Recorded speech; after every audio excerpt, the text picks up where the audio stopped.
안녕하세요. 오늘도 사연살롱을 찾아주셔서 감사합니다. 환갑을 바라보는 여성이에요. 몽골 속담에 이런 말이 있대요. 칼의 상처는 아물어도 말의 상처는 아물지 않는다. 60년을 살아오면서 사람들한테 상처받던 일이 한두 번이 아니었지만 그 중에서도 특히 제게 큰 상처를 입혔던 사람이 있어요. 40년 넘게 알고 지낸 여고 동창이죠. 17살에 교실에서 처음 만난 이래 지금까지도 그 친구는 새치여로 제게 수없이 비수를 꼽아왔어요. 그래서 어릴 때는 싸우기도 참 많이 싸웠더랬죠. 그런데 이게 나이를 똥구멍으로 먹었는지 환갑이 다 된 지금까지도 집얼은 못 버리고 여전히 혀를 함부로 놀리지 뭡니까. 저한테만 그러는 거면 그래도 참아보겠지만 이놈의 기집애가 하나뿐인 내 사위까지 건드리지 뭐예요. 사위를 100년 손님이라고들 하지만 저한테 사위는 내 자식이나 마찬가지예요. 그래서 이번만큼은 도저히 참을 수가 없더라고요. 그래서 공개적으로 욕이나 실컷 먹으라고 이렇게 사연을 보내게 되었습니다. 속 좁은 늙은이라고 하셔도 어쩔 수 없지만 제 얘기를 들어보시면 다들 고개를 끄덕이실 거라고 믿습니다. 제게는 자식이 둘이 있어요. 맏딸에 둘째인 아들까지. 둘 다 제게는 금쪽 같은 자식들이죠. 아들이라고 더 예뻐했던 것도 아니고 딸이라고 해서 소홀히 대한 적도 없어요. 다들 똑같이 내 배 아파 낳은 자식이니까요. 하지만 둘 중에서 가장 마음이 가는 자식을 꼽으라고 한다면 어쩔 수 없이 아들을 꼽을 것 같아요. 왜냐하면 제 아들은 더 이상 이 세상에 존재하지 않기 때문이에요. 불행은 한꺼번에 찾아온다잖아요. 하필 남편이 회사에서 쫓겨나다시피 나오게 됐던 그 무렵 제 아들은 몹쓸병에 걸리고 말았어요. 당시 저희 집은 남편의 부하 직원이 단독으로 저지른 궁금 횡령에 제 남편도 가담했다는 누명을 쓰는 바람에 회사로부터 소송을 당한 처지였어요. 억울한 마음에 변호사를 선임해 싸웠지만 결과는 패소였고 회사가 입은 피해 금액 중 일부를 변상하라는 판결을 받게 되었죠. 그 바람에 장기 대출을 받아 장만했던 집도 팔고 본가와 친정에도 꽤 빚을 지게 됐어요. 상황이 이러니 어쩌겠어요. 저는 어린 자식들만 집에 두고 남편과 함께 돈벌이에 나서야 했죠. 집안 살림만 하던 제가 할 수 있는 일이라고 해봐야 식당에서 일을 하거나 화장품 방문 판매를 하는 정도에 불과했어요. 다행히 동네 아주머니 소개로 대학가 근처에 있는 반찬 가게에서 일을 할 수 있었죠. 주인 아주머니가 인심이 좋은 분이라서 그날 팔고 남은 반찬을 가져다 먹게 해주셨어요. 그렇게 반찬값도 아껴가며 어떻게든 이 난관을 헤쳐가려 안간힘을 썼는데 그 노력이 한순간에 무너져버리는 사건이 발생한 거예요. 아들 녀석이 코피도 자주 쏟고 빈혈도 심한 데다 감기 기운이 오래가서 한동안 동네 약국에서 약을 지어다 먹였거든요. 그런데 이게 그렇게 나을 게 아니었던 건가 봐요. 그날도 가게에서 일을 하고 있는데 아들 학교에서 전화가 온 거예요. 저희 애가 학교에서 쓰러져 병원에 실려갔더라고요. 가게 사장님께 양해를 구하고 병원으로 달려갔는데 거기서 대형 병원으로 가보는 게 좋겠다고 그러더군요. 그 말에 덜컥 겁부터 났어요. 그때만 해도 아이 상태가 어느 정도로 심각한지 몰랐기 때문에 돈 걱정이 먼저 됐거든요. 집이 어려워진 이후로 의료보험비를 못 냈기 때문에 검사비도 만만치 않게 들 텐데 어쩌나 싶었죠.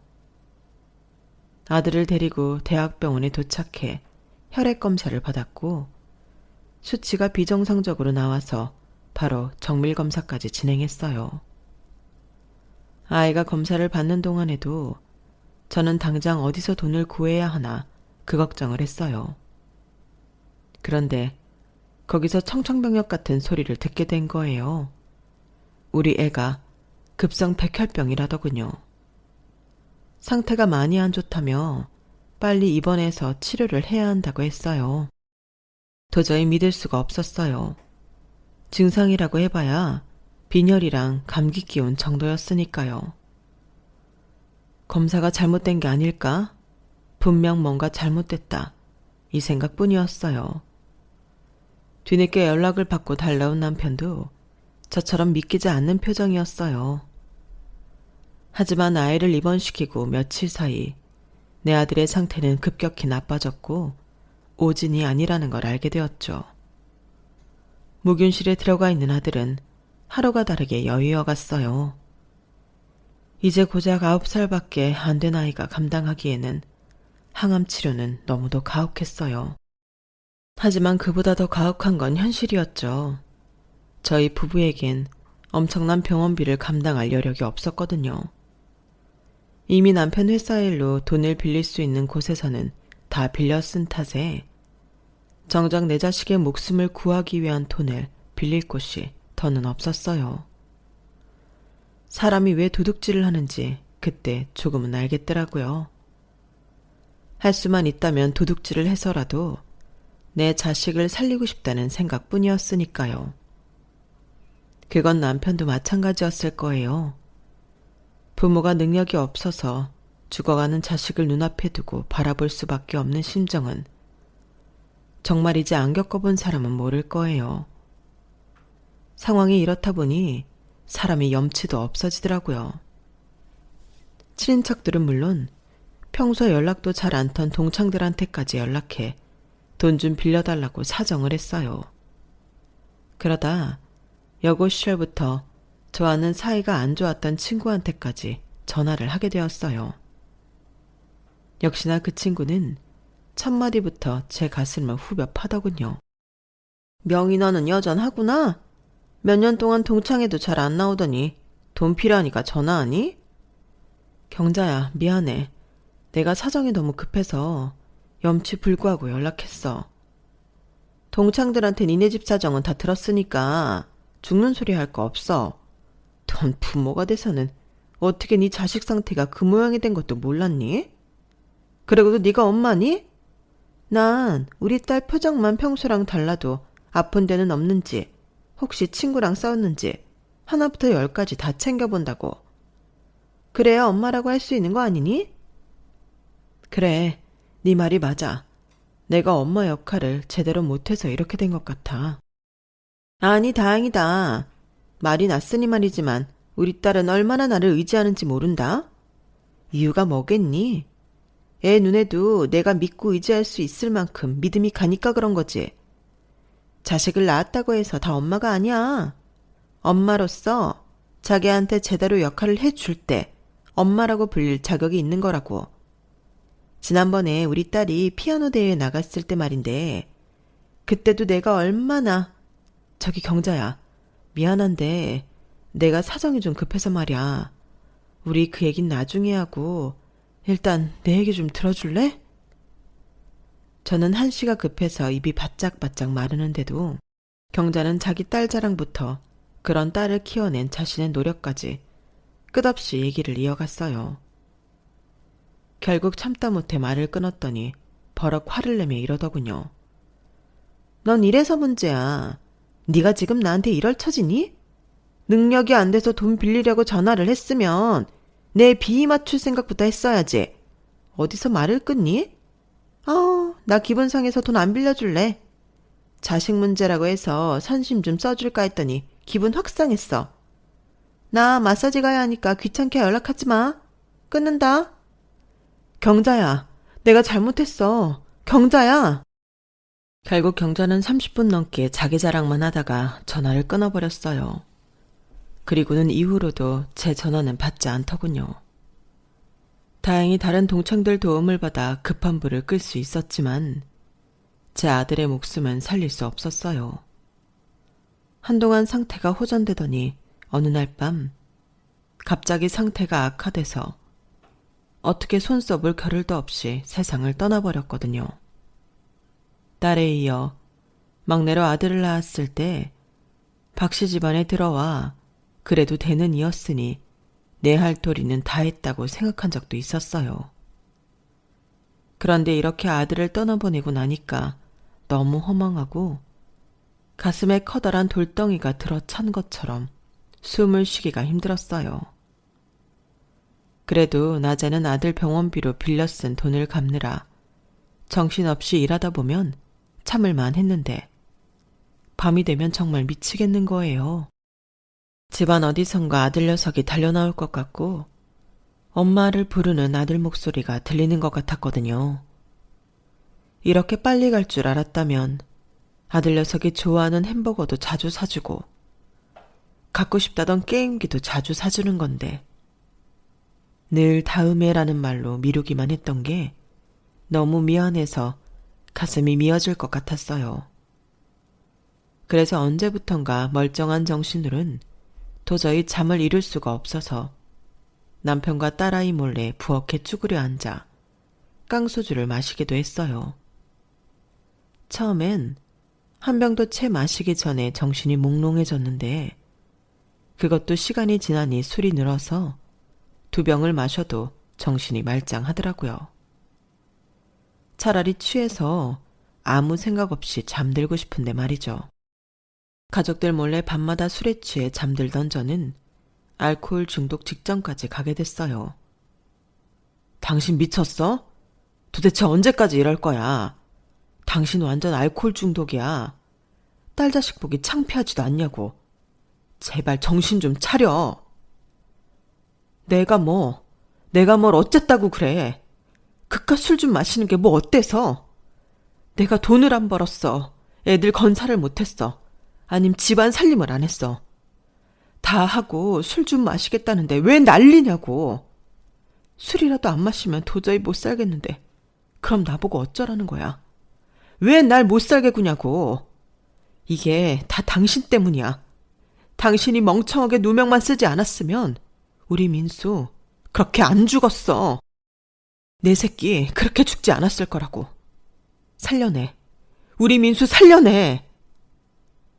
남편 잘못이 아니라는 걸 알면서도 그때는 남편 탓이라도 해야 버틸 수 있을 것 같았어요. 지금 생각해보면 그때 저는 거의 반은 미쳐서 살았던 것 같아요. 왜 아니겠어요. 자식을 잃은 여자가 정신이 온전하면 그게 더 이상한 거죠. 매일 밤 술에 의존해 잠을 이루던 제가 한순간에 술을 끊고 정신을 차리게 된 건 딸아이 때문이었어요. 하루는 제가 일하는 반찬가게로 딸아이 담임선생님이 전화를 했더라고요. 뜬금없이 학부모 면담을 하자는 거였어요. 제 딸은 속도 깊고 차분한 애로 나이는 12살밖에 안 됐지만 어른처럼 손갈 데 없는 아이라서 그때까지 한 번도 문제를 일으킨 적이 없는 애였어요. 그래서 면담을 요청하는 담임선생님의 전화에 놀랄 수밖에 없었어요. 그렇게 시간을 내서 딸아이 학교에 찾아간 저는 담임선생님이 내민 딸의 국어 공책을 보고 그 자리에서 오열하고 말았어요. 그 공책에는 수업 시간에 지은 딸아이의 시가 적혀 있었어요. 자신이 술이 되어 엄마의 슬픔을 다 잊게 해주고 싶다는 내용의 시였죠. 그 시를 보는 순간 둔기로 뒤통수를 3개 맞은 기분이 들었어요.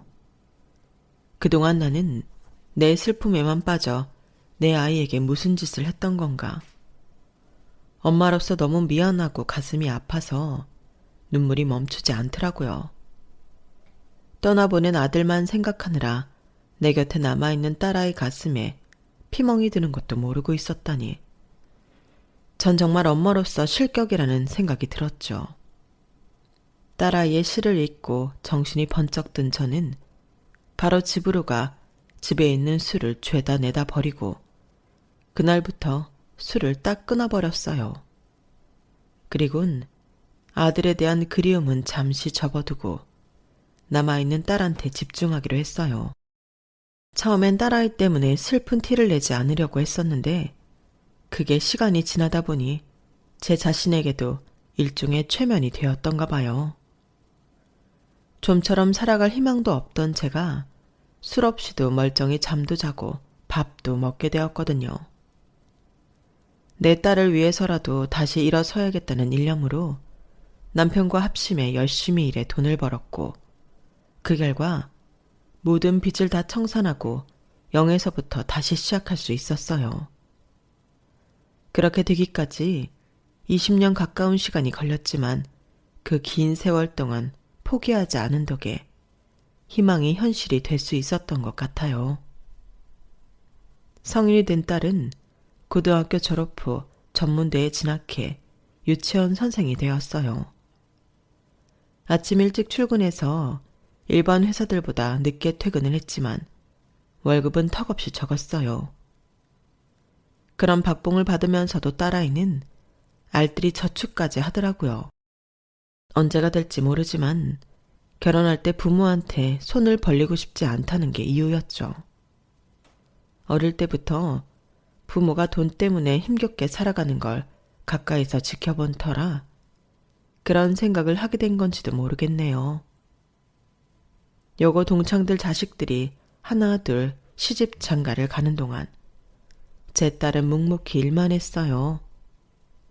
딱히 결혼 생각이 없어 보이지는 않았는데 남자를 만나는 것 같지도 않아서 내심 걱정이 되더라고요. 그 무렵 제 딸과 동갑내기 딸을 가진 경자가 동창 모임에 청첩장을 들고 나왔더라고요. 자기 딸이 결혼한다면서요. 내가 의사 사위 들이느라 요즘 허리가 휜다. 내가 딸이 하나였으니 망정이지 의사 사위 둘만 들였다간 길바닥에 나 앉을 판이라니까. 그래도 우리 집 바깥 양반 말대로 이것도 일종의 투자다 생각하니까 돈 아까운 줄은 모르겠더라. 근데 명인이네 딸은 결혼 소식 없니? 만나는 남자도 없대? 하긴 니네 집 꼴을 보면 내가 네 딸이라도 남자 데려가 인사시키기 좀 그렇지. 니네 아직 전세 살지? 어쩜 말을 해도 꼭 저렇게 하는 건지 정말 저 주둥이를 바늘로 꽉 꿰매고 싶었어요. 하도 얄미워서 얘 앞에서는 절대 고개 숙이고 싶지 않더라고요. 맞아. 전세 살아. 그래도 빚 다 갚고 마음이 편해서 그런가 살만하네. 살만하긴 죽지 못해 사는 거 다 아는데 네 아들 죽고 아들 병원비로 진빚 갚느라 파출부까지 한 거 다 아는데 어디서 대도 않는 소리를 하니? 힘들면 힘들다고 말해. 안 그런 척하는 게 더 불쌍해 보이니까. 난 솔직히 명희 너 생각하면 숨이 턱 막힌다. 인생이 박복해도 어쩜 그렇게 박복하다니? 네가 전생이 죄가 많긴 한다 보다. 그러니 아들 자식 잡아먹고 평생을 그렇게 지질이 궁상으로 살지. 뭐? 자식을 잡아먹어? 야, 조경자. 너 뚫린 입이라고 말 함부로 할래? 어제가 안 한 건 참고 넘어가려고 마음 다잡고 있는 판에 아들 얘기가 나오자 저도 모르게 폭발해버렸어요. 그러자 옆에 있던 동창들이 나서서 저를 말리더라고요. 그리곤 저 대신 경자한테 한 소리씩 했어요. 그제야 경자는 마지못해 제게 사과를 하더군요. 사실 경자가 번번이 저를 못 잡아먹어서 안다는 이유가 있긴 해요. 경자네 둘째 오빠가 고등학생 시절부터 저를 많이 좋아했었거든요. 경자를 시켜 연애 편지도 보내고 길에서 마주치며 빵집에도 데려가 빵도 사주고 버스를 타면 저 대신 회수권도 내주고 할 정도로요. 하지만 저는 경자 오빠가 마음에 들지 않았어요. 집에 돈 좀 있다고 없이 사는 친구들 무시하고 강자 앞에서 약하고 약자 앞에서 강한 치졸한 인간이었으니까요. 거기다 말을 함부로 하는 경자도 싫었던 터라 절대 엮이고 싶지 않았죠. 성인이 되고도 경자네 오빠는 제가 다니는 회사까지 툭 하면 찾아와 자기랑 데이트 좀 하자고 졸라댔어요. 그러다 한 번은 강제로 저를 끌고 가려는 걸 저희 회사 남자 직원이 구해주었죠. 바로 지금의 제 남편이요. 그 일로 남편과 저는 가까워졌고 1년도 안 돼 결혼을 하게 됐어요. 닥쳤던 개 지붕 쳐다보는 격이 된 경자 오빠는 제 결혼식까지 찾아와 깽판을 부리다가 결국 경찰한테 끌려가게 되었죠. 그 일로 경자는 저를 볼 때마다 손톱을 세우고 긁어대는 거예요. 악연도 이런 악연이 없는 셈이죠. 생각 같아선 경자 딸 결혼식에도 안 가고 싶었지만 동창들이 하도 닥달을 해서 눈 딱 감고 다녀왔어요. 연예인들이 호텔에서 결혼식 하는 걸 TV를 통해 본 적이 있긴 하지만 일반 사람들도 호텔 결혼식을 한다는 건 그때 처음 알았네요. 확실히 돈이 좋긴 하더라고요. 음식도 훌륭하고 식장 자체도 고급스러워서 그날의 주인공인 신랑 신부가 확실히 빛났거든요. 저 자리에 내 딸이 서 있다면 어떤 기분일까 상상하면서 동창 딸의 결혼식을 지켜보았어요. 그리고 집에 돌아왔는데 화장기 하나 없는 얼굴로 집 청소를 하고 있는 딸이 보이지 않겠어요? 부모 잘못 만나서 고생만 하는 딸이 그날따라 더 안쓰러웠어요. 정말 경자 말대로 우리 집 사는 꼴 보이기 창피해서 남자를 집에 안 데려오나 싶기도 하고 혼수 자금이 없어서 결혼 생각도 못하는 건 아닌가 걱정이 되기도 했어요. 이제 집에 빚도 없겠다. 딸 혼수 비용이야 어떻게든 마련해 줄 수 있을 것 같아서 하루는 슬쩍 떠봤어요. 그랬더니 글쎄 5년 넘게 만나온 사람이 있다지 뭐예요.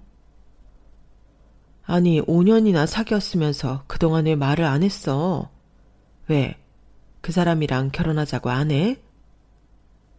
안 하긴 사귀고 1년쯤 됐을 때부터 이미 결혼 계획까지 다 세웠는걸. 안 그래도 우리 집에 인사 오기로 했어. 결혼은 내년 봄에 할 생각이고. 얘는? 아니 그걸 이제야 말하면 어떡해. 결혼하는데 돈이 한두 푼 드는 것도 아니고 엄마랑 아빠도 준비할 시간을 줘야지. 봄까지 얼마 남지도 않았는데. 다 큰 자식이 결혼하는데 부모가 왜 결혼 비용 걱정을 해? 연애 기간이 길었던 것도 우리 둘이 결혼 자금 모으는데 시간이 걸려서 그런 거야. 그 사람네 집도 그리 넉넉한 편이 아니거든. 우리도 다 계획이 있으니까 너무 걱정하지 마. 그보다 인혁 씨, 우리 집에 인사 오면 예쁘게 좀 봐줘. 딸아이가 선택한 남자는 삼형제 중 장남으로 동생들과 함께 작은 청소업체를 운영하고 있었어요. 딸아이 말로는 건물 청소 하청을 맡아 하고 있다는데 워낙 성실해서 그런지 맡고 있는 건물도 많고 벌이가 꽤 괜찮다고 하더군요. 대학까지 나와 청소일을 시작한 계기는 모친 때문이라고 했어요.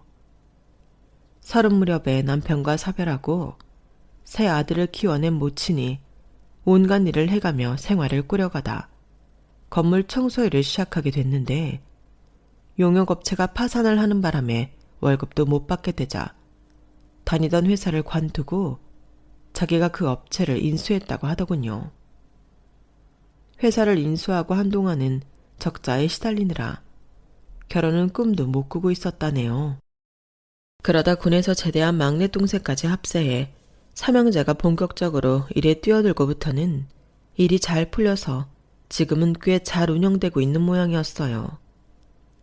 사람이 건실해 보이고 믿음직스러워서 조건과 상관없이 마음에 들더군요. 하지만 남편은 썩 마음에 들어하지 않는 눈치였어요. 아무래도 청소 일을 하는 게 마음에 걸려 그런가 싶어 예비 사이가 돌아가고 남편한테 물었더니 글쎄 이러지 뭐예요. 차남이나 막내면 좋잖아. 왜 하필 장남이야? 거기다 홀어머니까지 있는 집에. 당신도 참 그게 그렇게 마음에 안 들어서 내내 인상 쓰고 있던 거예요? 난 또 회사원이 아니라 청소일 하는 게 걸려서 그러는 줄 알았네. 직업이 무슨 상관이야. 나도 직장 생활하다가 지금은 도배일 하고 있는데 직업에 귀천이 있는 것도 아니고. 그건 당신 말이 맞아요. 근데 여보, 장남이면 어떻고 막내면 어떻겠어요. 사람만 제대로면 그만이지. 그리고 무엇보다 우리 딸이 좋다잖아요. 내가 봐도 사람이 믿음직스럽고 강단도 있는 것 같아서 좋던걸요. 특히 우리 민정이 바라보는 눈빛이 나는 마음에 들었어요. 이런 사람이라면 아무리 힘든 시련이 닥쳐도 내 딸을 지켜낼 수 있겠다 싶더라고요. 당신처럼. 제 말에 남편은 멋쩍은지 슬쩍 저를 곁눈질하더니 더는 예비 사위에 대한 타박을 하지 않았어요. 그렇게 인사를 하고 돌아간 예비 사위는 이후로 틈틈이 저희 집에 찾아와 남편과 바둑도 두고 김장을 앞두고는 배추 나르는 일부터 배추 절이는 일까지 죄다 도와주고 갔어요. 집에서도 늘 하는 일이라고 맡겨만 달라더니 정말 능숙하게 일을 잘하더라고요. 홀어머니 밑에서 자라 그런가 힘이 필요한 집안일을 자주 해왔는지 따로 시키지 않아도 찾아서 곧잘 하는 것 같았어요. 그 점도 마음에 들더군요. 지들이 알아서 신혼집도 구하고 신혼 살림까지 다 준비한 탓에 저는 정말 힘 하나 안 들이고 딸을 시집보내게 되었어요. 이듬해 본 딸아이는 결혼식을 했고 여고 동창들이 제 딸 결혼식에 찾아와 주었죠. 이번에도 어김없이 경자는 온갖 트집을 잡아가며 제 딸 결혼을 헐뜯느라 여념이 없었어요. 그 바람에 속에서 천불이 났지만 좋은 날 얼굴 붉히기 싫어서 꾹 참고 넘겼네요. 결혼하고 이듬해 딸아이는 임신을 했고 7개월 때까지 유치원 일을 하다가 일을 그만두게 되었어요. 출산을 하게 되면 학기 중에 선생이 바뀌게 될 테니 그건 아이들한테 안 좋을 것 같다고 겨울 방학에 맞춰 바로 사표를 낸 거였죠. 몇 달 뒤 출산을 한 후에는 아이가 어느 정도 자랄 때까지 육아와 살림만 하기로 했고요. 그랬더니 경자 고년이 또 시비를 걸지 뭐예요. 야, 이래서 가난을 못 벗어나는 거야. 네 딸도 참 생각 없다. 남편이 청소일 하는데 같이 거들어서 돈 벌 생각은 않고 이때다 하고 집에 들어앉을 생각부터 한다니? 그래서야 언제 돈 벌어서 자식 제대로 키우겠냐고. 예전이야 개천에서 욕나고 했지만 요즘은 세상이 다르잖니? 돈 있는 집 애들이 서울대고 연고대 가지. 돈 없는 집 애들은 그 뭐냐 듣보잡? 듣도 보도 못한 대학이나 가는 거라고. 이렇게 부모로서 책임감이 없어서야 원. 경자는 뚫린 입이라고 함부로 짓거리는 버릇은 여전하구나. 어쩜 그렇게 나이를 먹어도 한결같니? 인간아, 나이를 먹었으면 사람 좀 되라. 언제 철들래? 그리고 내 사위가 돈 잘 버는데 네가 왜 우리 딸 자식 걱정까지 하니? 넌 네 손주 걱정이나 하라고. 아 맞다. 넌 걱정할 손주도 아직 없지? 뭐? 손주 좀 먼저 봤다고 네가 내 앞에서 유세 떠는 거야? 아이고 웃겨서 말도 안 나온다. 그런 거지 같은 집구석에서 낳은 자식이 오죽하겠니? 내 사위는 의사인데 자식을 낳아도 청소일이나 하는 네 사위 자식보다는 훨씬 똑똑하고 대단한 애가 나올 거다. 그래, 어디 나 보고 그런 소리 해봐. 비록 내 사위가 청소일은 하고 있지만 서울대에서 4년 내내 장학금 받고 다닌 사람이야. 네 사위는 지방대 의대 출신이라며? 머리로만 비교하면 글쎄다. 네 사위가 내 사위 못 따라오지 않을까? 사위들 직업과 출신 대학으로 싸우는 장모들이라니. 유치한 건 알지만 저도 경자한테만큼은 지고 싶지 않아서 끝까지 이빨을 세웠어요. 누가 뭐래도 나한테 내 사위는 세상에서 최고이기도 했고요. 개처럼 벌어서 정승같이 쓰라 했다고. 비록 힘든 남들이 꺼리는 청소일은 하고 있지만 제 사위는 참 멋지게 사는 사람이거든요. 힘을게 땀 흘려 번 돈으로 직원 식구들까지 챙기고 철마다 시설에 기부도 많이 하고 있으니까요. 나 혼자 잘 먹고 잘 살기보다는 다 같이 나눠 먹고 살자는 게 제 사위 인생 모토라니 말 다 했죠.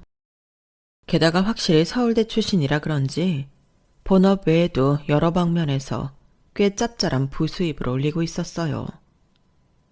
딸아이가 그러는데 부수입으로 모은 돈만 해도 꽤 된다고 하더라고요. 자기 일에서 능력 발휘에 돈 잘 벌고 아내랑 부모 형제, 장인 장모까지 잘 챙기는 만점 사위인데 그깟 의사 사위가 부러울까요? 경자 사위를 한 트럭으로 준다 해도 내 사위랑은 절대 안 바꿔요. 경자가 그렇게 제 사위를 못 잡아먹어서 안달인 이유를 제가 모르는 건 아니에요. 동창들이 그러는데 결혼하고 반년도 안 돼서부터 딸이 못 살겠다고 수시로 친정에 드나든다고 하더라고요. 경자 딸이 지방대 미대를 나왔는데 시어머니가 그렇게 무시한다네요. 따지고 보면 자기 아들도 지방대인 건 마찬가지인데 말이죠. 게다가 결혼 전부터 남자가 여자 문제로 몇 번 힘들게 한 적이 있었는데 결혼 후에도 달라진 게 없었다나 봐요. 경자 딸이 제 딸보다 1년 먼저 결혼했지만 아직 애 소식이 없는 것도 둘 사이가 안 좋아 그런다는데 아무리 그래도 그렇지 그렇다고 애꿎은 내 사위한테 함부로 하는 건 저도 두고 볼 수는 없죠. 나한테 그러는 거야 참고 넘기겠지만 내 자식이랑 내 사위 건드는 건 절대 용서가 안 되거든요. 그래서 언제 한번 경자 저걸 정신 차리게 해줘야겠다 생각했는데 그날이 이렇게 빨리 올 줄 누가 알았겠어요. 그동안 청소일 한다고 주변에서 내 사위를 깔본다는 건 저도 사람인지라 눈치채고 있었어요. 경자뿐만 아니라 다른 동창들도 은근히 내 사위를 무시하는 게 느껴졌으니까요. 동창들 모임 때 내 사위가 찾아와 장모 친구들이라고 식사 비용을 내주고 갔더니 뒤에서들 그랬다는 거예요. 자격지심에 없는 돈에 무리해서 식사 비용까지 냈다고요. 청소일에서 몇 푼이나 번다고 그런 허세를 떠냐고 말이죠. 그런데 이번에 그 주둥이들을 한 방에 누릴 수 있는 일이 생겼지 뭐예요. 제 사위가 글쎄 건물을 산 거예요. 동네 조그마한 건물도 아니고 도로변에 있는 6층짜리 건물을요. 일 외에도 부업으로 이것저것 한다는 말은 들었지만 결혼하고 10년도 안 됐는데 그 사이 그렇게 돈을 모았을 줄 누가 알았겠어요. 사위가 늘 제게 돈 잘 버는 사위 있으니 걱정 마시라고 입버릇처럼 말했지만 사실 그 말들을 고지 듣지는 않았거든요. 그런데 그 말이 빈말이 아니었던 거예요. 그래서 동창들을 불러 사위 건물에 있는 식당에서 밥을 사기로 했어요.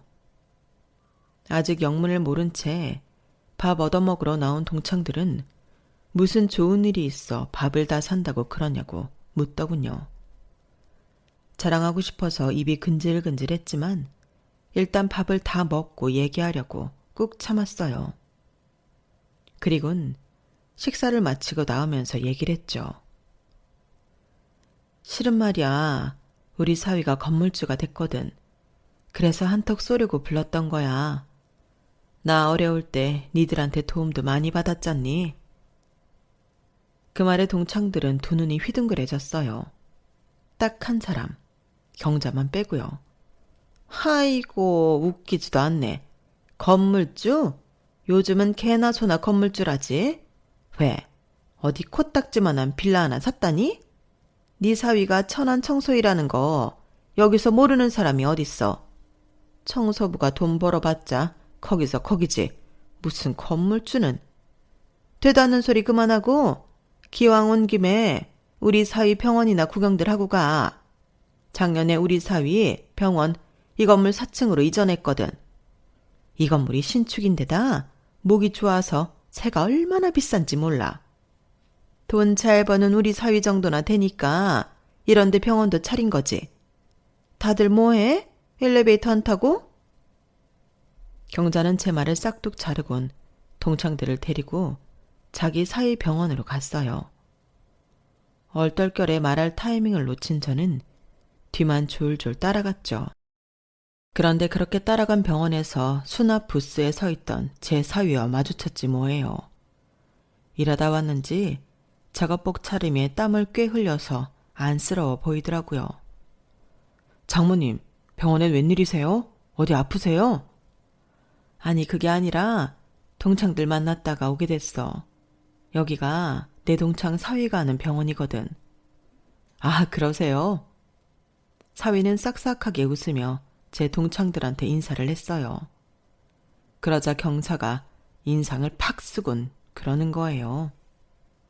아, 땀 냄새. 아니, 누구 영업방해할 일이 있어? 지저분하게 그 차림으로 병원에 오면 어떡해? 이봐 정간호사, 일 제대로 안 해? 환자 좀 가려받아야 할 거 아니야. 병원 격떨어지게 이게 뭐야? 당장 걸레 가져다가 저 사람 서 있던 바닥부터 닦고 방향제 좀 뿌려. 그러자 간호사가 얼굴이 사색이 돼선 안절부절 못하는 거예요. 그리곤 이내 원장실에서 달려나온 경자 사위가 자기 장모를 다그치더군요. 장모님, 지금 뭐 하시는 거예요? 이분한테 그러시면 안 돼요. 아니, 내가 못할 말했어? 명색의 의사 장모인데 내가 내 사위 병원에서 이 정도 말도 못해? 아, 장모님도 참, 이분 이 건물 주인이에요. 그 말에 경자를 비롯해 동창들 입이 떡 벌어졌어요. 그래서 이때다 싶어 제가 한마디 했어요. 내가 그랬잖아. 내 사위가 건물주가 됐다고. 니들한테 내 사위 건물 구경 좀 시켜주려고 오늘 여기로 부른 건데 경자 니가 나대면 어떡하니? 세입자 장모가 뭐 그리 대단한 거라고. 세상에, 건물주를 자기 건물에서 내쫓는 세입자는 살다 처음이다 얘. 우리 사위 어디 아픈 건 아니지? 아프긴요. 발목을 살짝 접질린 것 같아서 진료받으러 왔죠. 기왕이면 제 건물 세입자 병원에서 진료받으면 도움도 될까 해서 온 건데 이런 인연이 있을 줄은 몰랐네요. 그래? 그럼 이 병원 말고 다른 데로 가. 내가 잘하는 데 있어. 이렇게 팔이 날리는 병원이라면 의사 실력이 형편없다는 증거거든. 경자야, 미안해서 어쩌니? 팔이 날리는 네 사위병원 내가 도와줘야 하는 게 맞겠지만 내 사위가 너무 귀한 사람이라서 아무 데서나 진료받게 할 수는 없거든. 그럼 난 내 사위 데리고 딴 병원 가볼 테니까 경자 넌 여기 더 있든가 해. 제가 사위를 데리고 병원 문을 나서자 동창들도 따라 나왔어요. 그리고 잠시 뒤 병원 안에서 경자의 악에 바친 비명소리가 들리더군요. 그날 이후 경자는 동창회에 나오지 않고 있어요.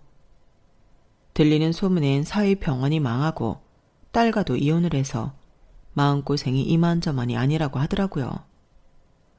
특히 그렇게나 무시하던 제 앞에서 그런 수모를 당한 게 참을 수 없었나 봐요. 환갑을 바라보는 나이에 벌어진 장모들의 싸움이 볼썽 사나우시겠지만 전요 이번 일로 수십 년 묵은 채증이 확 내려간 기분이었어요. 장모 대신 제대로 복수를 해준 내 사위가 세계 최고인 것 같습니다. 아들을 가슴에 품었지만 사위가 아들이다 생각하고 잘 살아가 보려고 합니다. 지금까지 제 사연을 들어주셔서 감사합니다. 여러분들 소중한 가족들과 항상 행복하세요. 여러분, 사연 댓글에 응원과 현명한 조언 부탁드려요. 좋아요와 구독은 저에게 큰 힘이 됩니다. 오늘도 좋은 일 가득하세요.